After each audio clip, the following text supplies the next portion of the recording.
Patriotes, c'est avec une profonde inquiétude que nous nous retrouvons aujourd'hui face à une situation grave qui menace la paix et l'unité nationale dont notre pays, le Sénégal, a toujours été fier. Nous avons été témoins de propos regrettables et inadmissibles tenus par un ministre de la République. Des propos qui visent directement les confréries religieuses et plus particulièrement la confrérie mouride, fondée par le vénéré Cheikh Ahmadou Bamba, figure emblématique et révérée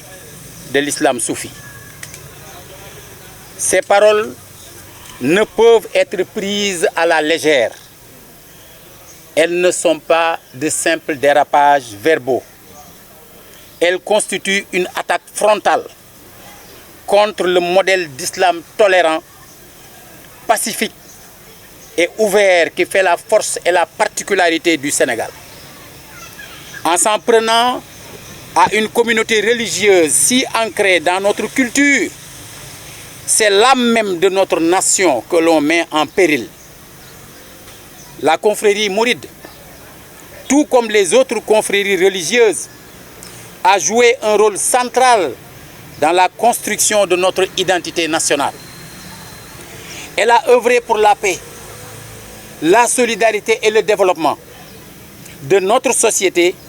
en inspirant des générations de Sénégalais par son message de tolérance et de résilience. Cheikh Ahmadou Bamba, à travers ses enseignements, a incarné et propagé les valeurs de foi, de travail, de respect et de coexistence harmonieuse. Des valeurs qui continuent d'irriguer le tissu social de notre pays. En attaquant de telles institutions, c'est tout notre vivre ensemble qui est menacé. Ces propos divisent là où il nous faut rassembler. Ils fragilisent les bases de notre cohésion sociale et en ce sens, ils constituent un véritable danger pour l'unité nationale. Dans un contexte mondial où les tensions religieuses et les violences sectaires déchirent tant de sociétés, nous ne pouvons pas, nous, Sénégalais, nous permettre de laisser s'installer le germe de la discorde et de l'intolérance. Nous avons toujours su cultiver le dialogue, le respect mutuel et cette capacité à faire de nos différences une richesse. Ne laissons pas ces paroles incendiaires miner ses acquis. Je condamne avec la plus grande fermeté ces déclarations irresponsables. Elles sont d'autant plus inacceptables qu'elles émanent d'un membre du gouvernement, censé être au service de l'intérêt général et du maintien de la paix sociale. J'en appelle aux autorités, à la plus haute instance de notre État, pour que des mesures claires et immédiates soient prises afin de rappeler à l'ordre tous ceux qui, par leur discours, menacent notre cohésion nationale. Il est impératif que nous restions vigilants et unis en réaffirmant notre attachement à la paix, à la tolérance et au respect de toutes les composantes de notre société. Le Sénégal a toujours été un modèle de coexistence harmonieuse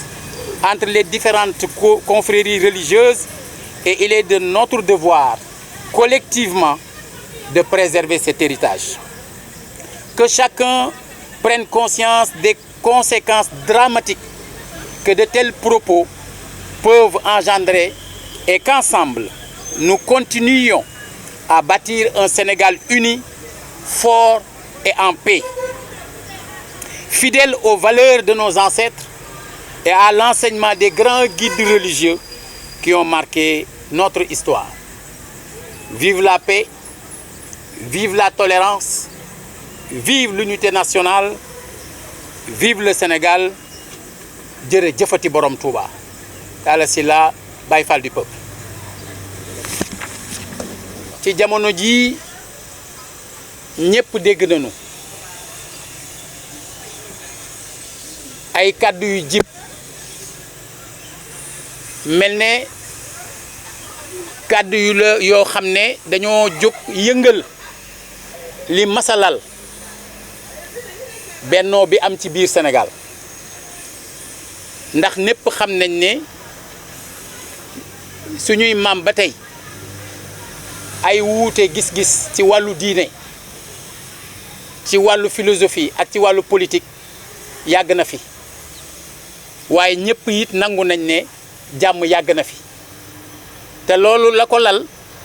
mooy ñooña jiite woon di mag ña dafa am lu ñu fi suuxat mu dem ba sax ba ñu ciy mën a kerlu di jariñoo meññeef yi boobaak léegi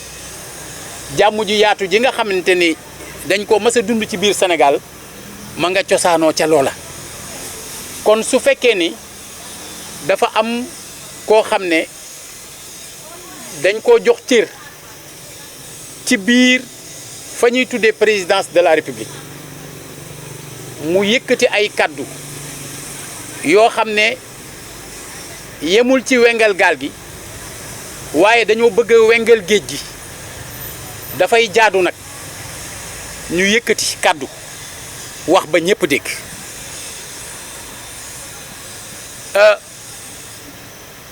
ki wax dafa waxee foo xam ne féete foo xam ne daa am lu ko war ndax boo déggee ñu ni président de la République dafa bokk ci cër yiñ ko dénk nga xam ne bala koo tàmbalee doxal day waat ci kanamu askan wi ne dina ko doxal ci anam bi mu gën a wére mu war a nekk l'incarnation maanaam jëmmal li ñuy wax l'unité nationale maanaam bennoo boobu di ngeen dégg ñuy wax un peuple un but une foi muy benn askan bu bokk jëmu te bokk pas-pas du ci benn diine mais dañoo bokk pas-pas ci ne ñoo bokkum réew dañoo bokk pas-pas ci ne réew moomu ñu bokk ñépp a ko bokk te dañ ko war a sàmm te nanu koy sàmmee mooy kenn ku ci nekk jox cër sa morom loola la ñuy tuddee vivre ensemble ndax faaw nu nekkandoo vivre ensemble nag dafa am ci lu mu lalu mooy respect kon bu fekkee ne président de la République moom moo war a jëmmal loolu ñuy wax unité nationale képp koo xam ne yow cër ya nga yor daa bànqaasoo ca lañ ko dénkandi moom président de la République maanaam waruloo wax bay àgg ci jëf loo xam ne day jëm ci lu waroo ak loolu nu boole kon mu mel ne kàddu yooyu jib bu ñu ko jàppee njuumte ndax bu fekkee ne kàddu yi ki wax dem na ba ci biir mu xam le ne delluwu ci ginnaaw mooy moom jàppewu ko njuumte ngëm-ngëm la ci boppam am na sañ-sañu am ngëm-ngëmam nag waaye man jamono yi may nekk ci ab maire yi am yëg-yëg ne jamono booba dëkk bi nga xamante ni moom laa doon jiite dafa amoon intérêt ci jamono boobu collaborer ak état dama taxaw ci kanamu ñëpp ne leen ki jiite réew mi ci moment boobu xam na li ma wuute gis-gis ak moom waaye su fekkee dama dem ba jamono boo xam ne sama gis-gis personnel daf maa ëppal doole njariñu dëkk bi may jiite dama war a tekki sama ndomba tànk ci jiite dëkk boobu dem topp la ma gëm kon kooka am na sañ-sañu topp la mu gëm waaye ci jamono boobu waratul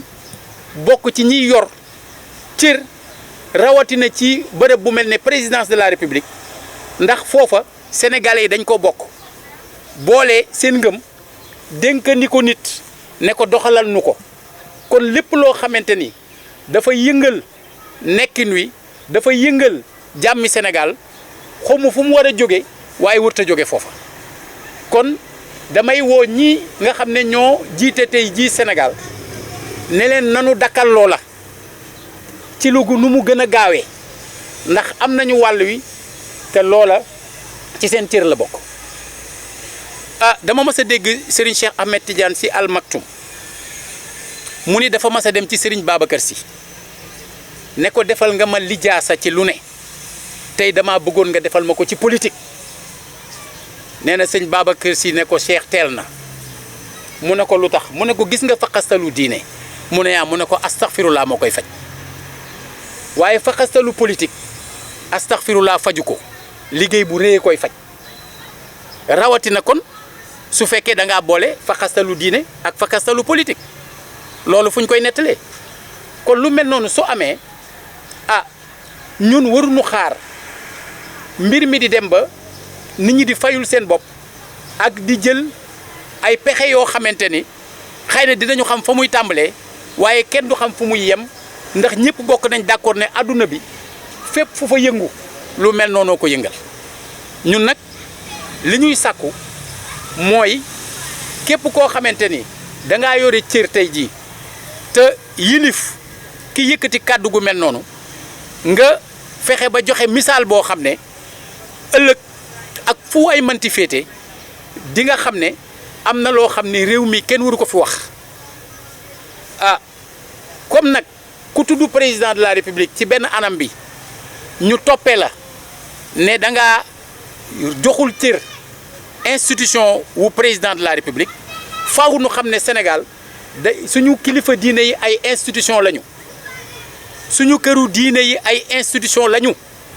ndax réew mu nekk ak i réalité am xëy na démb la woon waaye ba fi président Macky Sall waxee ne chef religieux yi ay citoyen ordinaire lañu moom gis na ko xam na ni fii ci Sénégal guide religieux du citoyen ordinaire parce que réew mu nekk ak i réalité am tey jii boo demee Amérique di nga xam ne am na fa ay réalité yoo xam ne loola foofa la amul feneen tey boo demee Angleterre ngay wax ci famille royale bi yow xam nga di nga xam ne am na réalité yu fa am yu amul feneen